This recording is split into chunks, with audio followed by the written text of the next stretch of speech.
খলিফাতুল মুসলিমিন আমিরুল মুমিনিন বাদশা হারুনুর রশিদ দুপুর বেলা একদিন রাষ্ট্র পরিচালনা করে ঘুরে ঘুরে দেখতেছে, দেখি আমার রাষ্ট্রের মানুষগুলো কি করতেছে। ঘুরতে ঘুরতে ঘুরতে ঘুরতে দেখে ছোট্ট একটা বাচ্চা বুকের মধ্যে কোরআনে কারীম নিয়ে আসতেছে। চাচা মিয়াকে দেখে বাদশা হারুনুর রশিদ বৃদ্ধ মানুষ, দাড়িওয়ালা মানুষ, হাফেজে মাদ্রাসার ছাত্রদের বৈশিষ্ট্য হলো মুরব্বী মানুষদেরকে দেখলে সালাম দেয়। কথা বলেন ঠিক কিনা? যেই মাদ্রাসায় সালাম শিক্ষা হয়, যেই মাদ্রাসায় আল্লাহর কালাম শিক্ষা হয়, ওই মাদ্রাসায় ছাত্র পাওয়া যায় না। কি মুসলমান আমরা! বাদশা হারুনুর রশিদকে দেখে ছোট্ট ছেলে সালাম দিলেন, আসসালামু আলাইকুম। বাদশা হারুনুর রশিদ সালামের জবাব দেয়া বলতেছেন, বাবা তোমার হাতে ওটা কি? বলতেছে, আমার হাতে এটা কোরআনে কারীম। বাবা তোমার নাম কি? বলতেছে, আমার নাম আব্দুল্লাহ। কি নাম বললাম? আমার নাম আব্দুল্লাহ। বলতেছে, বাবা তুমি কি কোরআন শরীফ পড়তে পারো? ছোট্ট ছেলে আব্দুল্লাহ জবাব দিতেছেন, হ্যাঁ চাচা, হ্যাঁ আমি কোরআন পড়তে পারি। বলতেছে, বাবা তুমি কতদূর কোরআন পড়তে পারো? ছোট্ট ছেলে আব্দুল্লাহ জবাব দিতেছে, চাচা মিয়া আমি সবে মাত্র আমপারা মুখস্থ করেছি। কি পারা বাবা? আমপারা মানে 30 পারা মুখস্থ করেছি। বাদশা হারুনুর রশিদ ডাক দিয়ে বলতেছে, বাবা আব্দুল্লাহ রে, তুমি আমারে একটা সূরা তেলাওয়াত করে শোনাও তোরে বাবা, দেখি কেমন তুমি মুখস্থ করেছো। ছোট্ট ছেলে আব্দুল্লাহ জবাব দিতেছে, চাচা মিয়া আপনি কোন সূরা শুনতে চান চাচা মিয়া বলেন। বাদশা হারুনুর রশিদ বলতেছে, বাবা আব্দুল্লাহ তুমি আমারে একটু সূরা ইনশিকাক তেলাওয়াত করে শোনাও। ছোট্ট ছেলে আব্দুল্লাহ বারবার বাদশা হারুনুর রশিদের চেহারার দিকে তাকায়। কিছুক্ষণ তাকানোর পর ছোট্ট ছেলে এবার তেলাওয়াত করতেছেন, বিসমিল্লাহির রহমানির রহিম ইন্না আ'তাইনাকাল কাউসার ফাসাল্লি লিরাব্বিকা ওয়ানহার ইন্না শানিআকা হুয়াল আবতার। বাবা এটা কোন সূরা? সবাই বলেন কোন সূরা? আর কি সূরা শুনতে চাইছিল? সূরা ইনশিকাক। সূরা তেলাওয়াত করলেন কাউসার। বাদশা হারুনুর রশিদ ডাকতে বলতেছে, বাবা আব্দুল্লাহ রে, তোমার কি সূরা ইনশিকাক স্মরণ নাই রে বাবা? তুমি কেন সূরা ইনশিকাক না তেলাওয়াত করিয়া আমারে সূরা কাউসার শোনায়া দিলে? ছোট্ট ছেলে আব্দুল্লাহ জবাব দেয়, চাচা মিয়া এই গরমের মধ্যে আপনার শরীর দিয়ে ঘাম পড়তেছে, আর এই মুহূর্তে আমি চিন্তা করলাম আপনাকে যদি সূরা ইনশিকাক তেলাওয়াত করে শোনানো হয় আপনি জমিনের মধ্যে বেহুশ হয়ে পড়ে যাবেন। কেননা সূরা ইনশিকাকের মধ্যে কিয়ামতের ভয়াবহতার কথা তুলে ধরা আছে। এই মুহূর্তে আপনার দরকার এক গ্লাস শরবতের, আমার কাছে তো শরবত নাই। এই জন্য আমি আপনারে হাউজে কাউসারের সুসংবাদ দিয়া ওই সূরা কাউসার তেলাওয়াত করিয়া আপনাকে আমি সান্ত্বনা দিলাম। আল কোরআনের পথ এই পথই আসল পথ। কথা বলেন ঠিক কিনা? আর কোন পথ সঠিক আছে? বাংলাদেশে যত দল আছে প্রায় 32 না 28টা দল, সবগুলোর মধ্যে কি কোরআন আছে? তাহলে এখন যদি সবগুলোর মধ্যে আপনি যান, তাহলে আপনি কোন দলে? দুদিল বান্দা ইমান সুর না পায় শ্মশান না পায় গোর, মানে এ দলেও আছে ও দলেও আছে, আছে না নাই? যখন ছিল আওয়ামী লীগ তখন ছিল আওয়ামী লীগ, আওয়ামী লীগ পালাইছে ভারতে গিয়েছে, তারপরে হয়েছে বিএনপি। কথা বলেন ঠিক কিনা? ওরে দেশের জনগণ তোদের নেই কিরে স্মরণ, বারে বারে তোদের ইমান করেছে হরণ, রে দেশের জনগণ তোদের নেই কিরে স্মরণ। কথা বলেন ঠিক কিনা? স্মরণ হচ্ছে না আপনাদের? নির্যাতন জুলুমের কথা স্মরণ হচ্ছে না? এই বাংলার জমিনে বুক ফুলে মাহফিল করা যায় না, কথা বলেন ঠিক কিনা?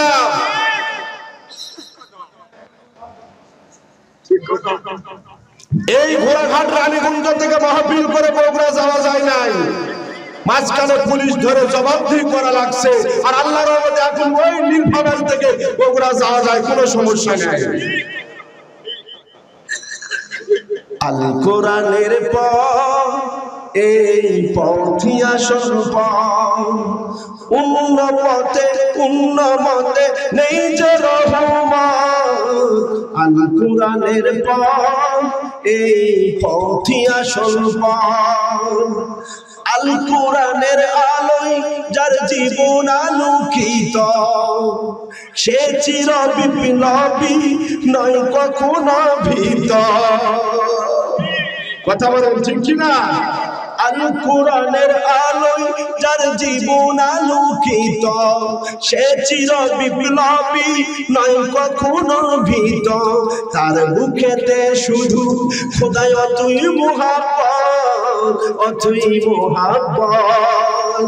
আল কোরআনের পথ এই পথই আসল পথ, আল কোরআনের পথ এই পথই আসল পথ। আল কোরআনের প্রেমে যে বারেক পড়ে যায়, দিন কায়েমের তরে সে শহীদ হতে চায়। কি তামান্না নাই? শহীদ মৃত্যুর তামান্না নাই? তামান্না মানে কি জানেন? ইচ্ছা। শহীদ মৃত্যু হওয়ার ইচ্ছা নাই? এই জীবন কার?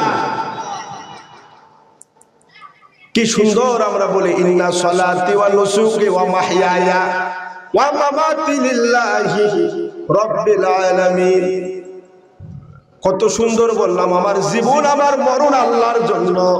আর তুমি দুনিয়ায় আসে সব জীবন মরণ সঁপে দিলে বাতিলের কাছে। কথা বলেন বাবাজিরা আমার।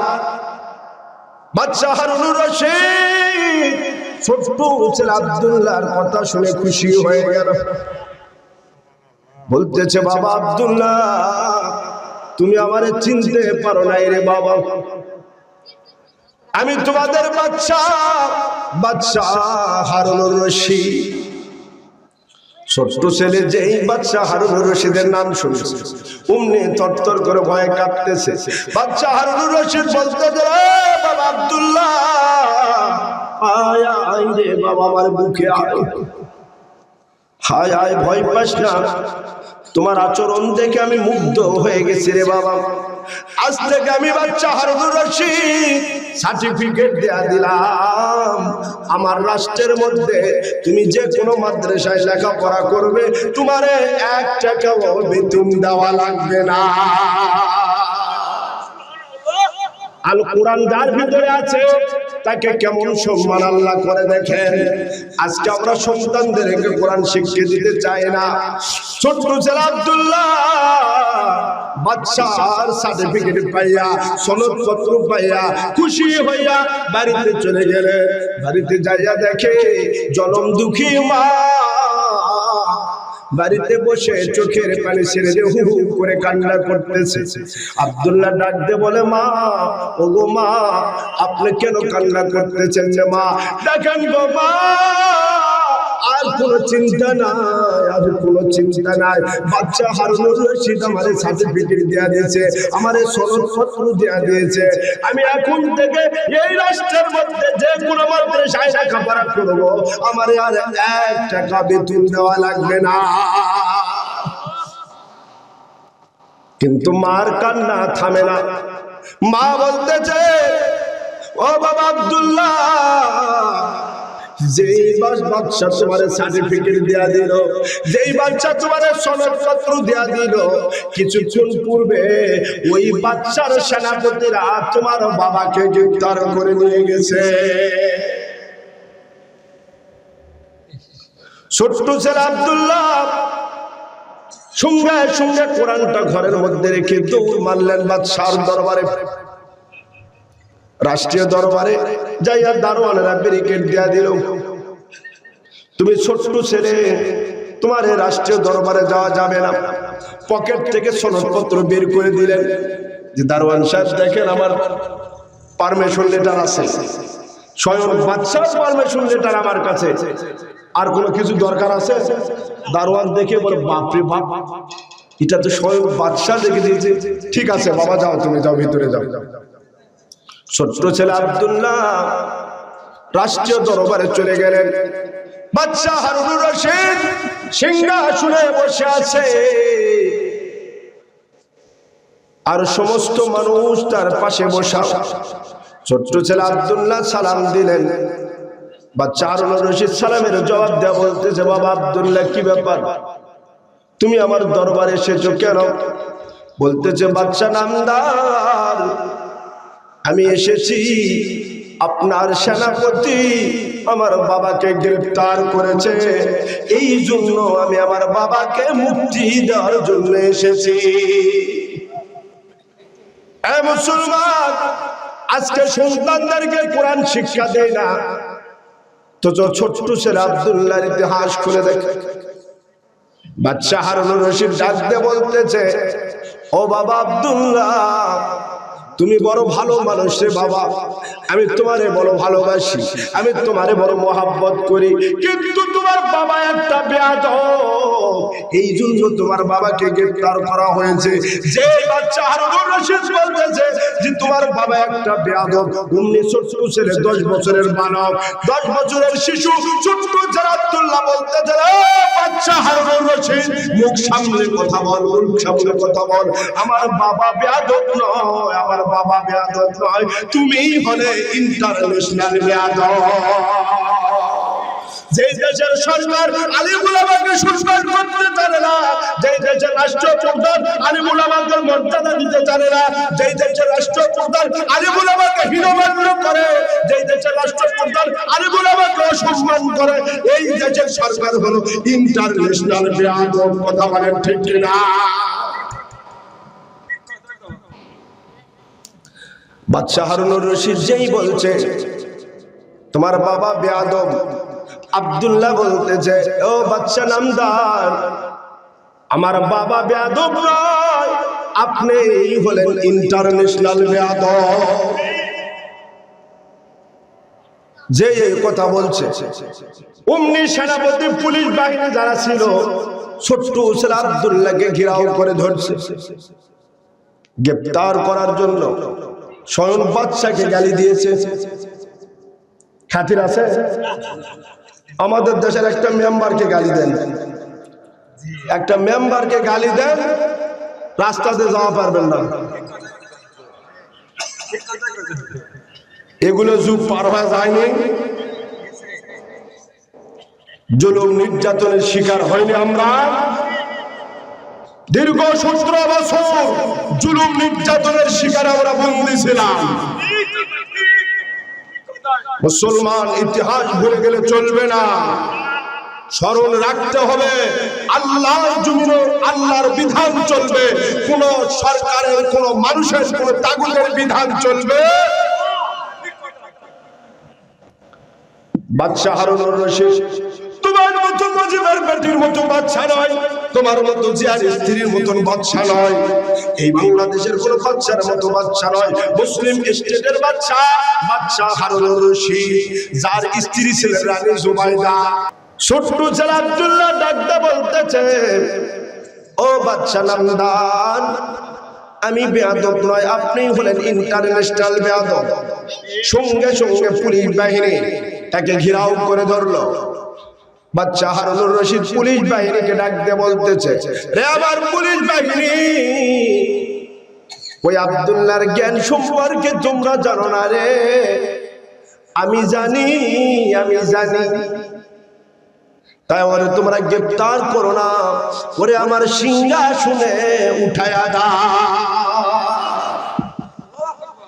আল্লাহর কোরআনের সম্মান কেমন করে হয় দেখো। একমাত্র মুসলিম রাষ্ট্রপ্রধান যারা হবে তাদের কাছে এই কোরআনওয়ালারা সম্মান পাবে। মুসলিম রাষ্ট্রপ্রধান হবে না যার মধ্যে কোরআন নাই, যার মধ্যে কোরআনের আমল নাই। ও যদি রাষ্ট্রপ্রধান হয়, ও কোরআনওয়ালাকে কোনোদিন সম্মান দিবে না।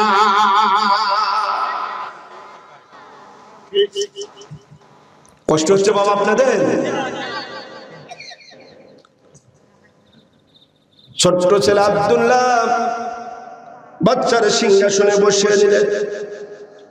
আবার আব্দুল্লাহকে জড়াইয়া ধরে বলতেছে, বাবা আব্দুল্লাহ রে, বলতো রে বাবা, বলো তো আমি কেমন করে ইন্টারন্যাশনাল বেয়াদব হলাম? ছোট্ট ছেলে আব্দুল্লাহ বলতেছে, ও বাচ্চা নামদার, আপনি কি আল্লাহ রাসূলের হাদিস পড়েন নাই? আপনার আমি নাম যশ শুনেছি, আপনি একজন জ্ঞানী মানুষ, আপনি একজন বিখ্যাত আলিম মানুষ, আপনি কি আল্লাহ রাসূলের হাদিস পড়েন নাই? আল্লাহর হাবিব বলেছেন, মান করা আল কুরআন ফাস্তাযহারাহু ওয়া হাল্লা হালালাহু ওয়া হারামা হারামাহু আদখালাহু আল্লাহুল জান্নাত ওয়া শাফাআহু ফি আশরাতিন মিন আহলি বাইতিহি কুল্লুহুম ক্বাদ ওয়াজাবাত লাহুন নার। আল্লাহর হাবিব বলেছেন, যেই সমস্ত মানুষগুলো আল্লাহর কোরআন মুখস্থ করে হাফেজ কোরআন হয় এবং কোরআনে যা আল্লাহ হালাল করেছেন তা হালাল মনে করে আমল করে, যা আল্লাহ হারাম করেছেন তা হারাম মনে করে বর্জন করে দেয়, এই ব্যক্তিটা আল্লাহর জান্নাতে যাবে। শুধু জান্নাতে যায় একান্ত নয়, ওয়া শাফাআহু ফি আশরাতিন মিন আহলি বাইতিহি, বাবে ইফআল থেকে ওয়া শাফাআহু ফি আশরাতিন মিন আহলি বাইতিহি কুল্লুহুম ক্বাদ ওয়াজাবাত লাহুন নার। সে এমন 10টা পরিবারকে সুপারিশ করে আল্লাহর জান্নাতে নিয়ে যাবে যাদের জন্য আল্লাহর জাহান্নাম ওয়াজিব। জাহান্নাম বলা 10টা পরিবারকে যদি একজন হাফেজ সাহেব সুপারিশ করে আল্লাহর জান্নাতে নিয়ে যায়, আপনি কি আল্লাহর চাইতে বড় বাদশা নাকি? তাহলে আপনি একজন হাফেজ কোরআনের বাবাকে জেলখানায় বন্দী করে রাখেন কেমন করে?